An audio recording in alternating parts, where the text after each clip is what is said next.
العالمي، لاعبي المنتخب، شكرا للإدارة الفنية والتقنية، شكرا لجميع الملكية المغربية التي أفرحتنا جميعا.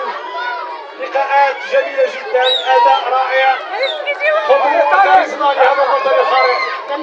شكرا طارق السكيتيوي. طارق الناس فرحان كل المغربيين. طارق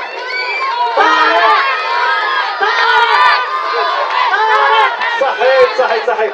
والآن التمس من رئيس المجلس البلدي والبطل العالمي السابق عبد القادر معزيز التقدم إلى المنصة لتقديم باقة ورد ودرع المدينة كتذكار كعربون امتنان وتقدير.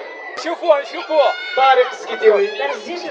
سي طارق السكيتيوي هذا السي وسلواي مسكيم نفران بسلواي عبد القادر معزيز أنبراز أخزارة.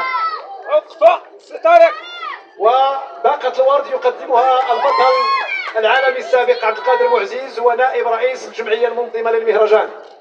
شكرا السيد رئيس المجلس البلدي، شكرا السي عبد القادر على هذه المبادرة باسم المدينة والإقليم، وألف امتنان وألف شكر لك أبا طارق. تشريفات أخرى إن شاء الله يا ربي 1 10 20 30 40 سنة، الله يطول لك في العمر ويرزقك الصحة والسلامة، والله يفرحنا بك والله يفرحنا بك إن شاء الله.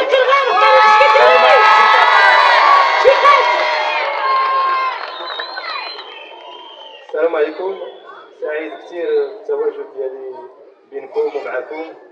كنشكر الجميع اللي فكر في هذه المبادرة هذه. ما درنا إلا الواجب ديالنا، أقل شيء يمكن يدار الوطن تدار، وكل خير إن شاء الله للأمام، اجتهاد أكثر وتشريف الكرة المغربية أفضل وأفضل إن شاء الله الرحمن الرحيم. شكرا للجميع وعلى رأسهم السيد عامل وكنحبكم. شكرا لكم.